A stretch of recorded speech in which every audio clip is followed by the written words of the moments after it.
texto de 1 Timóteo, capítulo 6, versículo 3 ao versículo 14, e depois nós encerraremos ainda com 15 e 16, mas esse daí eu lerei posteriormente.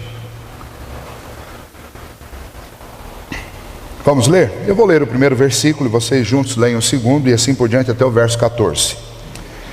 Se alguém ensina outra doutrina e não concorda com as sãs palavras do nosso Senhor Jesus Cristo e com o ensino segundo a piedade,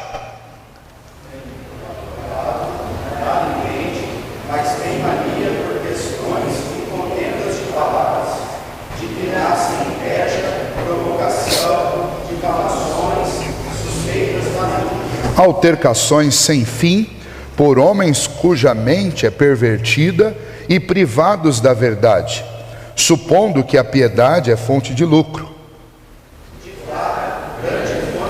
Microfonia de grave. Porque nada temos trazido para o mundo, nem coisa alguma podemos levar dele.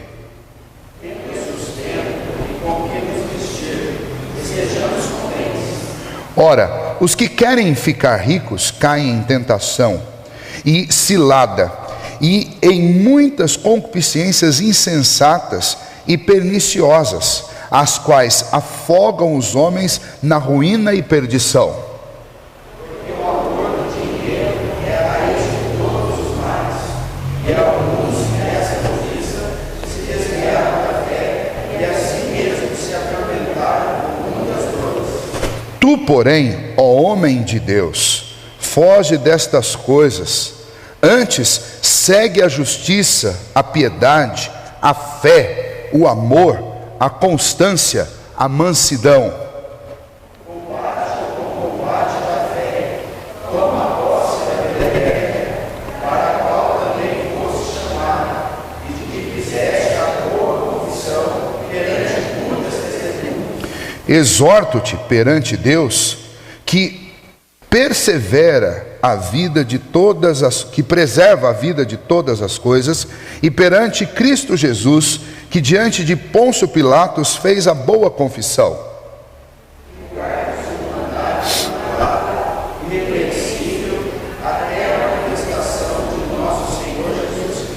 Pode deixar que eu leia os últimos dois. A qual em suas épocas determinadas há de ser revelada pelo bendito e único soberano, o Rei dos reis e Senhor dos senhores, o único que possui imortalidade, que habita em luz inacessível, a quem homem algum jamais viu, nem é capaz de ver. A ele honra e poder eterno. Amém. Vamos orar. Senhor nosso Deus, nós te agradecemos nesta manhã mais uma vez por estarmos aqui. E o nosso pedido ao Senhor nesta hora, em um apelo sincero do nosso coração, é que o Senhor fale conosco, especialmente, ó Deus, conosco homens. Que o Senhor nos ajude, ó Deus, a compreender quais as marcas que o Senhor espera serem presentes na vida de cada um de nós. Ajude-nos a enxergar as marcas que realmente precisamos deixar neste mundo, como servos do Senhor.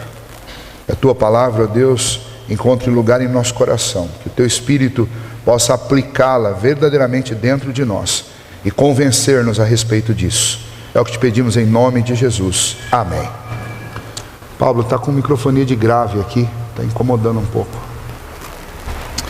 Muito bem, eu queria falar com vocês então nesta manhã um pouquinho sobre as marcas do homem comprometido com Deus. Porque o homem presbiteriano nada mais é do que o homem comprometido com Deus, pelo menos é o que nós esperamos que seja. Então eu quero deixar a marca denominacional de lado, então vou tirar o presbiteriano aqui, e eu quero falar sobre isso que eu entendo ser uma singularidade no homem presbiteriano, alguma coisa que é automática. Quem é o homem presbiteriano? O homem presbiteriano é o homem que realmente é comprometido com Deus. E o homem comprometido com Deus é reconhecido de que maneira? Bom, o apóstolo Paulo escreveu essas duas pequenas cartas para o seu discípulo, para o seu tutelado Timóteo, ensinando, exortando, orientando, alertando Timóteo a respeito da jornada que ele estava iniciando lá na igreja de Éfeso, como pastor da igreja de Éfeso. E então o apóstolo Paulo vai dar para ele alguns limites, alguns contornos que ele deveria observar na vida, para que a vida dele e para que o ministério dele lá em Éfeso fossem abençoados, fosse profícuo, fosse algo que realmente trouxesse um impacto positivo para a vida daquela igreja e para a vida daquela cidade. Obviamente, tudo aquilo que o apóstolo Paulo aplica na vida de Timóteo tem serventia para todos nós. Tem serventia para quem está se preparando para ser pastor, tem serventia para quem é oficial da igreja, presbítero, diácono, tem serventia para todos os homens e tem serventia para todas as mulheres, não importa qual seja a sua profissão. Aquilo que o apóstolo Paulo ensina e orienta Timóteo é aplicável em qualquer ambiente onde nós sejamos colocados, independente de gênero. Mas especialmente para nós homens, essa mensagem tem um tom sério, um tom apelativo e um tom de chamar a atenção nossa para aquilo que de fato é fundamental na vida de um homem. E quando eu disse para vocês que hoje esta marca não é tão evidente, é exatamente porque uma das piores crises que a nossa sociedade hoje enfrenta é uma crise de masculinidade, de hombridade. É uma crise na figura masculina. Esta crise na figura masculina tem gerado transtornos absurdos dentro da nossa sociedade. Transtornos que vão desde aqueles gerados na criação dos filhos, a aqueles transtornos que vão realmente acabar com famílias, que vão acabar com empresas, que vão acabar com um possível futuro brilhante de homens que não conseguem ser homens, quanto mais homens comprometidos com Deus. Então a mensagem de Paulo é extremamente aplicável a nós homens hoje, porque nós estamos, independente da sua idade, vivendo num ambiente em que a figura masculina ela está realmente muito danificada na sua imagem, muito manchada. E nós, como servos de Deus, temos não só o desafio de tentar mudar esse quadro, como temos também o desafio de levar a mensagem de que é possível sim mudança nesse quadro da figura masculina, e tem que começar a partir de nós.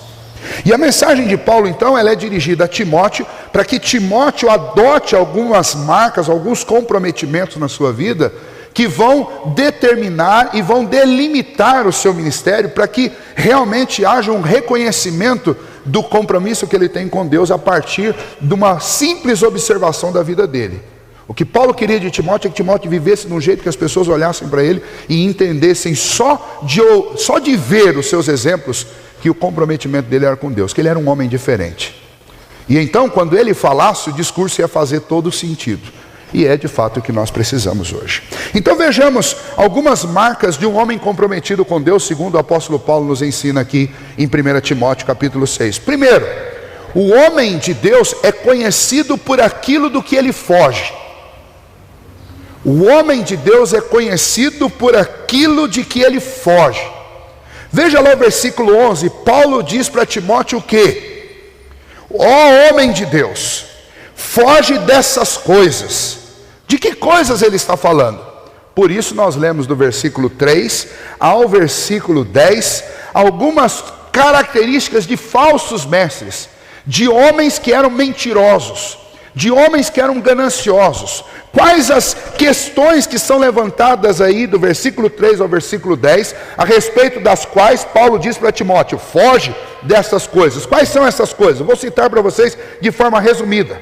Ele deveria fugir da inveja, ele deveria fugir da difamação, ele deveria fugir das suspeitas malignas, das contendas e brigas sem fim, sobretudo, deveria fugir da ganância e do amor ao dinheiro, que é a raiz de todos os males. Isso é um resuminho do que está do versículo 3 até o versículo 10. Como é que eu marco, como é que eu distingo o homem comprometido com Deus? Eu vou distinguir esse homem observando aquilo do que esse homem foge.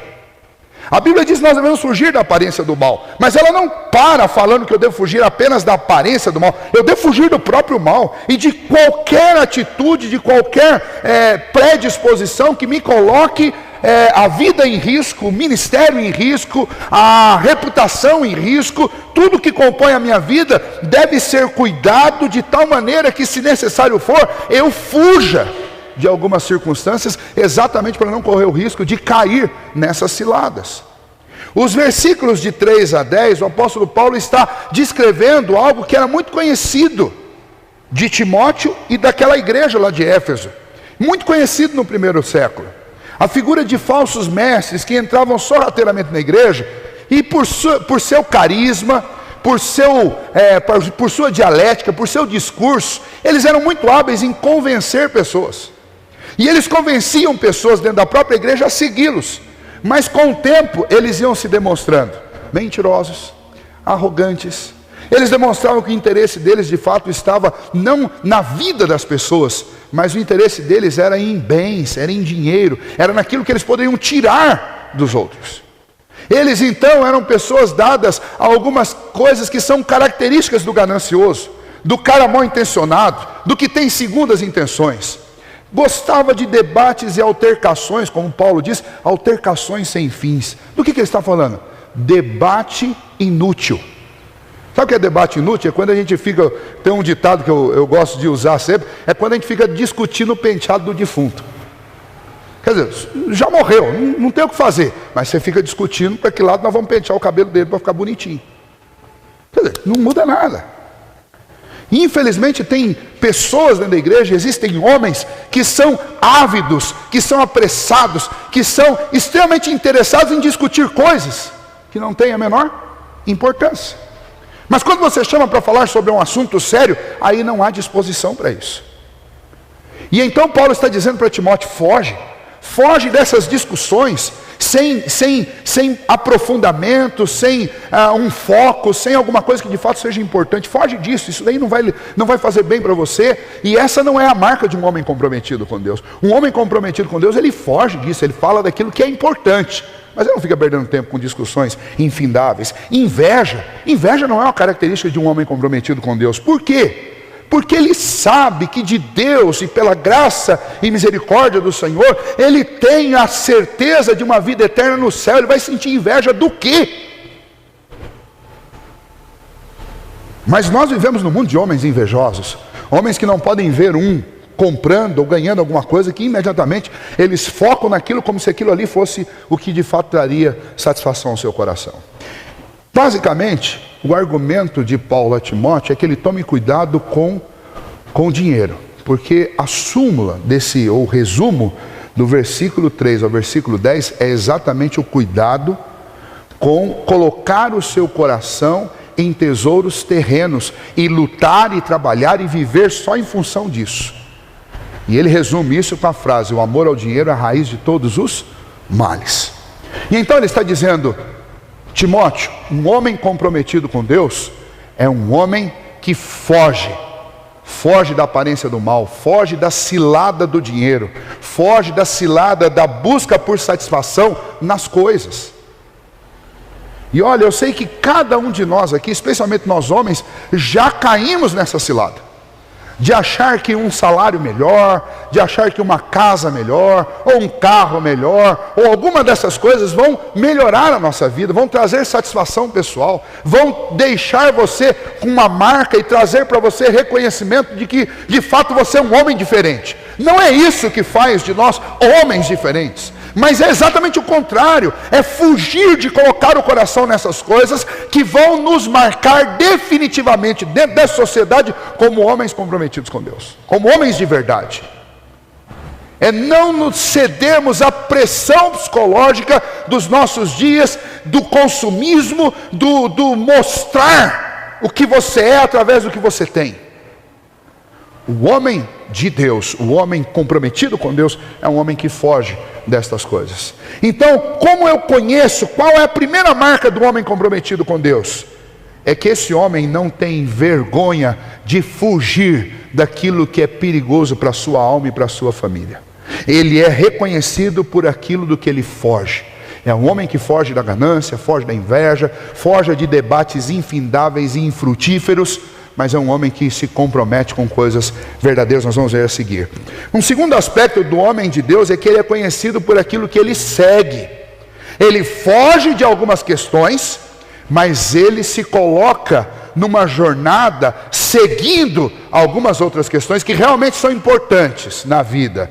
Veja só, o versículo 11, na continuação, o apóstolo Paulo diz para Timóteo: foge daquilo e segue isso. O que é para seguir? Segue a justiça, a piedade, a fé, o amor, a constância e a mansidão.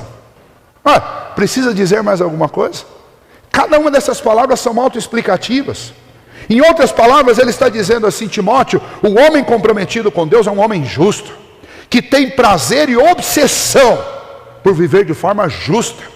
O homem que é comprometido com Deus, ele tem prazer na piedade.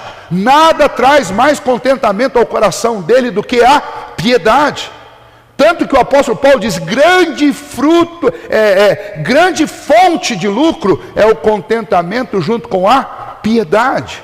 Por que Paulo está dizendo isso? Paulo está dizendo assim: olha, você não vai ter lucro correndo atrás do dinheiro, mas se você viver contente com o que Deus te dá, e viver de forma piedosa, buscando e servindo a Deus, você vai ter lucro. E ele está falando de lucro aqui, lucro mesmo.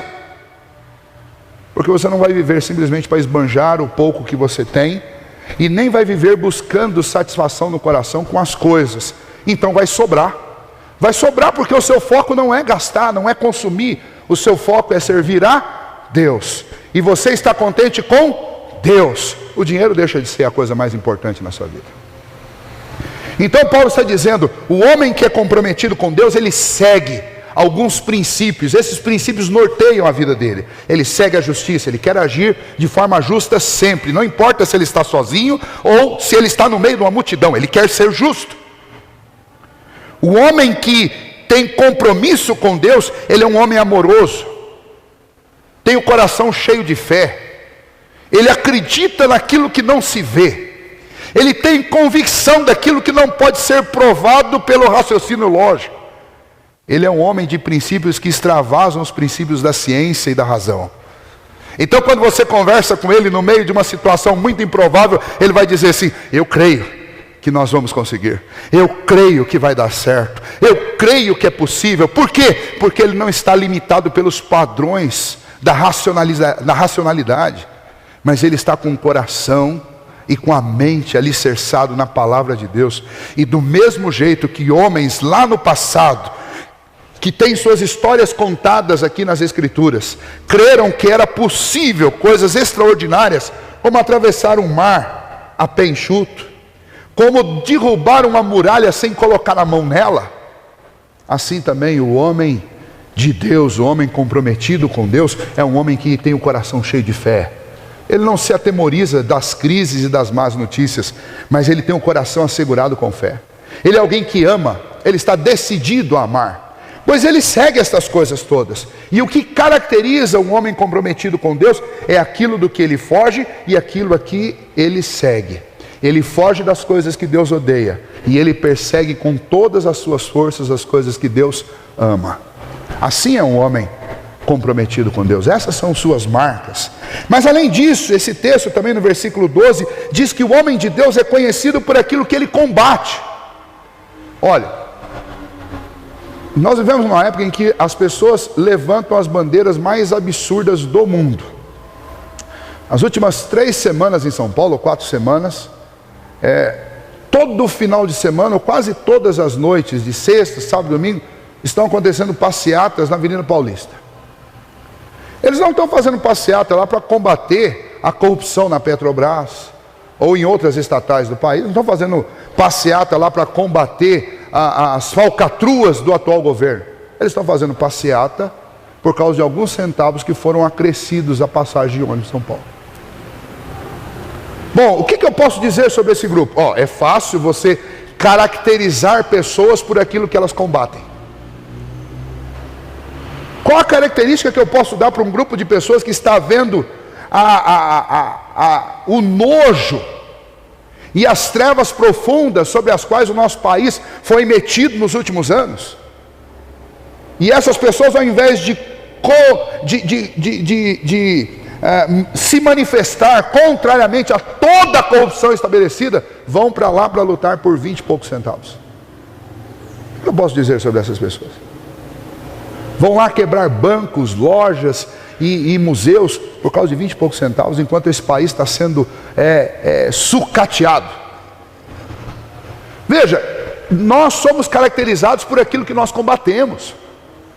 Então o homem comprometido com Deus, ele tem que pensar 10 vezes antes de entrar num combate, porque ele vai ser taxado pelo que ele combate.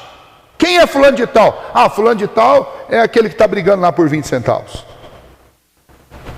Não estou dizendo que eles estão errados, mas estou dizendo que existem outras lutas mais importantes, mais sérias e mais urgentes. Os 20 centavos são o penteado do defunto, como eu falei no começo. Não é esse o nosso problema. Nosso problema é mais sério. Nosso problema é a corrupção que começa dentro da nossa casa, quando a gente tenta levar vantagem em tudo na vida. Desde uma fila na padaria na hora de comprar o pão, até as coisas mais drásticas e mais feias que nós podemos fazer às custas de levar vantagem. O homem comprometido com Deus, ele é reconhecido por aquilo que ele combate. O versículo 12, o apóstolo Paulo diz para Timóteo: Timóteo, combate o bom combate da fé, toma posse da vida eterna. Ele está dizendo assim: olha, Timóteo, não se meta nessas lutas ridículas dos homens. Combate o bom combate da fé. O que ele está dizendo? Olha, Timóteo, lute por aquilo que vale a pena lutar. Lute por aquilo que de fato tem a ver com o âmago da sua alma. O seu coração, a sua alma foram transformados pelo Deus vivo. Você foi marcado desde a eternidade para ser um cidadão dos céus. E você está neste mundo para ser sal e luz deste mundo. Então você tem coisas muito mais sérias para fazer do que ficar se envolvendo com meia dúzia aí de lutas infrutíferas. E eu fico morrendo, meu coração, eu fico com tristeza e pena de policiais que tem que ir lá enfrentar um bando de arruaceiro por causa de 20 centavos. Enquanto o nosso país está sendo roubado com bilhões, mas ninguém se ajunta para se manifestar sobre isso. E ainda que se ajuntasse, Paulo está dizendo, esse ainda não é o melhor combate. O melhor combate, sabe o que é? O melhor combate é você munir a sua mente, o seu coração, com a palavra de Deus e sair vivendo por essa palavra e levando essa palavra aos outros. Esse é o grande combate do homem presbiteriano. Esse é o grande combate do homem comprometido com Deus. É o combate de levar a palavra de Deus, mesmo as questões sociais, mostrando que o que Deus espera dos homens não é essa vida de corrupção estabelecida como nós temos aqui, mas o que Deus espera dos homens é que eles vivam para a glória dele. E viver para a glória dele consiste em viver com integridade. Combater o bom combate tem a ver com tudo. Tem a ver com ser uma pessoa de Deus, não importa em qual ambiente eu esteja. Um dos ambientes em que nós vemos a maior descaracterização de cristãos é quando você chega num restaurante e tem gente crente brigando com o garçom porque alguma coisa não estava boa. Gente crente emburrada, reclamando da comida e falando que a comida está ruim. Reclamando que o atendimento está péssimo, choramingando para pagar o que ele sabia que ia pagar quando entrou no restaurante. E aí você vê gente crente combatendo o quê? Combatendo um garçom? Combatendo um pizzaiolo? Eu acho que Deus deve olhar para tudo isso e deve falar: esse povo não me conhece. Esse povo não me conhece. Nós temos homens que deveriam ser homens de Deus, brigando as brigas mais inúteis e mais ridículas. E eu estou falando isso não porque eu estou fora disso, mas porque eu mesmo já participei dessas coisas. E peço a Deus que Ele mude o meu ímpeto, para que eu me envolva com combates que valham a pena ser combatidos. E Paulo diz para Timóteo: Timóteo, o homem de Deus, ele combate o bom combate da fé. Ele não fica entrando aí em briga ridícula. Ele não fica se expondo em questões que vão ferir a sua reputação de servo de Deus. Ele sabe que o futuro dele é a vida eterna. E se tem alguma coisa pela qual ele deve lutar nesta terra, é fazer com que esta vida que ele herdou por graça seja também conhecida por outros que ainda não a conhecem. Esse é o combate do homem de Deus. Esse é o bom combate que nós devemos combater.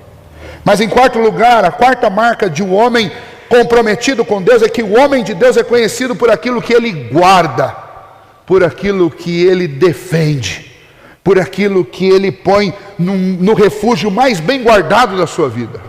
O homem de Deus, segundo o apóstolo Paulo, deve guardar fielmente os mandamentos imaculados que ele recebeu do Senhor.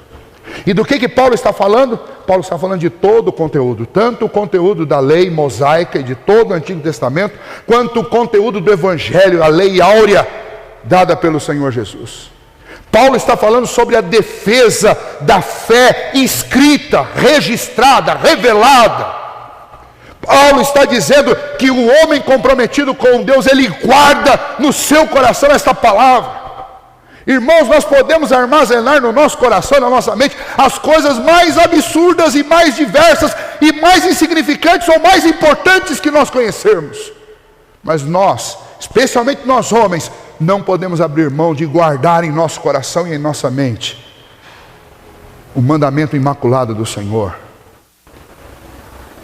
Nós não podemos abrir mão de alimentar o nosso coração e a nossa mente diariamente com a palavra de Deus. Homens comprometidos com Deus sabem que o seu coração precisa tanto dos mandamentos imaculados do Senhor, quanto o seu estômago precisa de pão. E então eles não deixam que a urgência, que a dinâmica da vida, que o ativismo roube deles o tempo de buscar a saúde que o seu coração precisa. Sabem que tanto quanto o trabalho, tanto quanto o lazer, tanto quanto os relacionamentos, eles precisam de alimentar o seu coração com a palavra de Deus. Homens presbiterianos têm se descaracterizado ao longo das últimas décadas exatamente porque paramos de guardar a palavra para guardar outras coisas no coração. Muitos de nós sabem até a escalação de time da década de 70 de cor, mas não sabem as sagradas escrituras. Não dá para caracterizar um homem como um homem de Deus se ele tiver mais disposição de guardar score de jogos de futebol do que de guardar a palavra de Deus. Homem presbiteriano é um homem que reconhece que o que ele deve guardar é a palavra.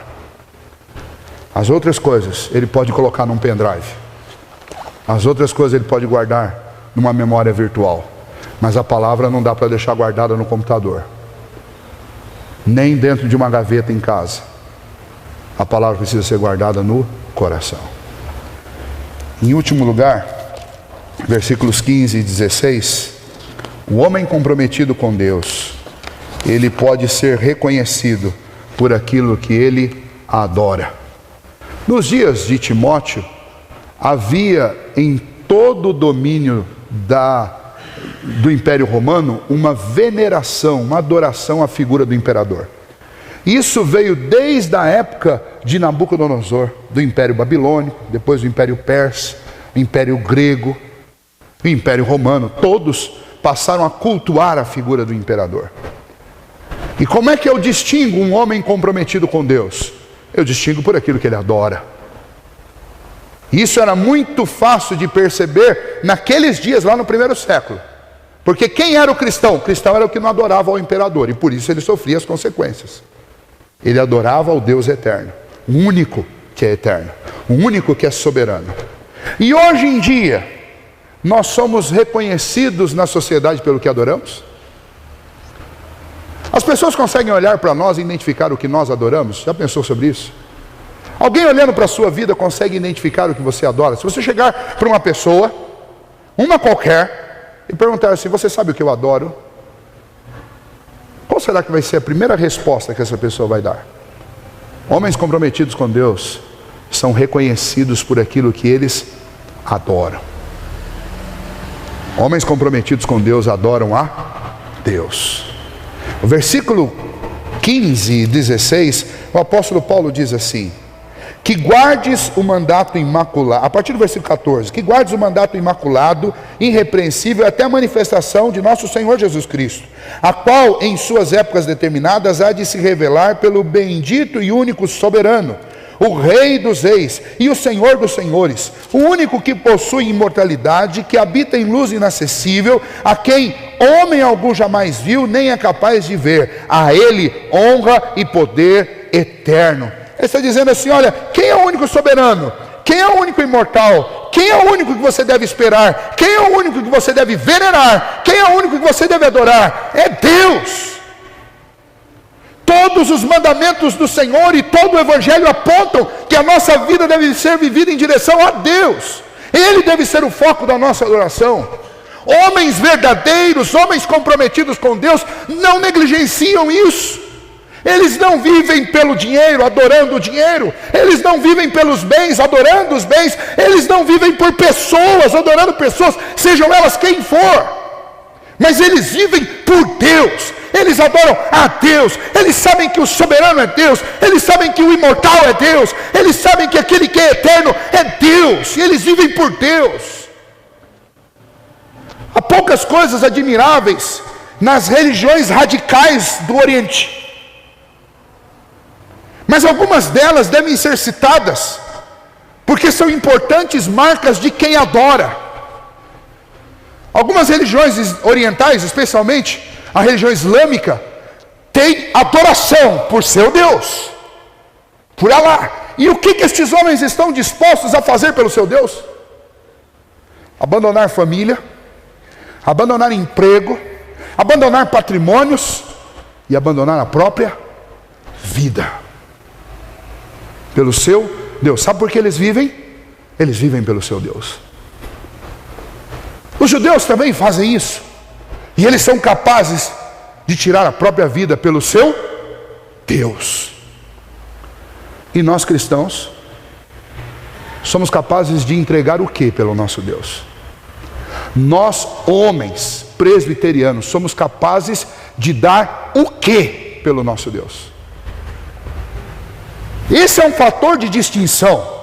Em nenhum momento estou dizendo que o que eles estão fazendo quando eles tiram a vida de outras pessoas ou a si mesmos, eles estão fazendo algo certo, porque as motivações estão erradas. Mas se nós olharmos para o que os cristãos faziam no primeiro século, eles não saíam matando ninguém, mas eles estavam dispostos a sustentar a sua fé, mesmo que alguém quisesse lhes tirar a vida. Então eles amavam mais a Deus do que a própria vida, e não negligenciavam a palavra de Deus. Portanto, eles não se atiravam com bombas contra os outros, mas eles resistiam até a morte, por causa do compromisso deles com Deus. E é essa marca de alguém que verdadeiramente adora a Deus. Quando o centro da minha adoração é Deus, significa que eu estou disposto a entregar qualquer coisa pelo meu Deus. E a última característica aqui de um homem comprometido com Deus, dessas 5 que nós estamos citando, é de longe a mais importante delas: que o homem comprometido com Deus é reconhecido por aquilo que ele adora. E o que eu adoro é o que monopoliza os meus pensamentos dia e noite. Eu quero encerrar dizendo: homens, nós todos que estamos aqui, o que tem monopolizado a nossa mente dia e noite? Porque o que tem monopolizado a minha mente, o meu coração dia e noite, é exatamente o meu Deus. Se for o dinheiro, esse é o seu Deus. Se forem pessoas, esse é o seu Deus. Se forem cargos que você almeja, esse é o seu Deus.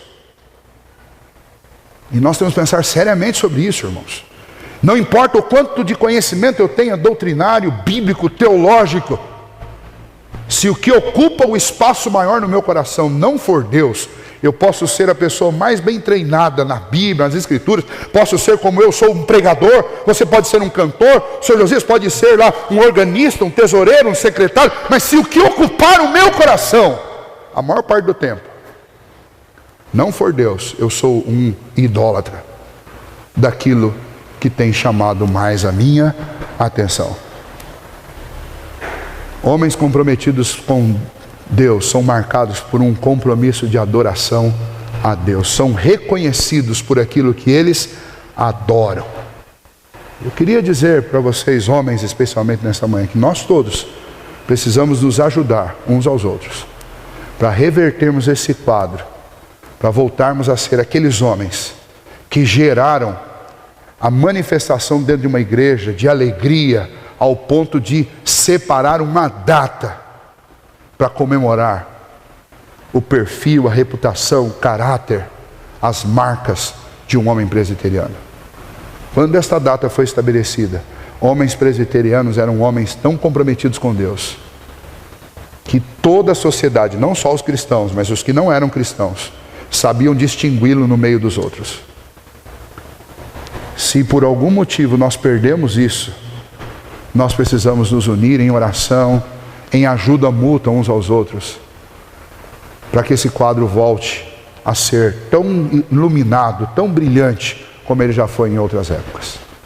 E Deus nos ajude, para que nós sejamos marcados por isso. Lembra, o homem comprometido com Deus é marcado por aquilo do que ele foge: ganância, amor ao dinheiro, inveja, discussões infindáveis. O homem comprometido com Deus é marcado por aquilo que é distinguido por aquilo que ele segue: fé, justiça, piedade, amor. Nós precisamos fazer disso características da nossa vida. O homem comprometido com Deus, ele é marcado por aquilo que ele combate. Combatei o bom combate da fé. O homem comprometido com Deus é marcado por aquilo que ele guarda a palavra no seu coração. O homem comprometido com Deus é marcado por aquilo que ele adora. Que nós todos sejamos verdadeiramente homens comprometidos com Deus. E que o nome presbiteriano seja sinônimo de homem comprometido com Deus.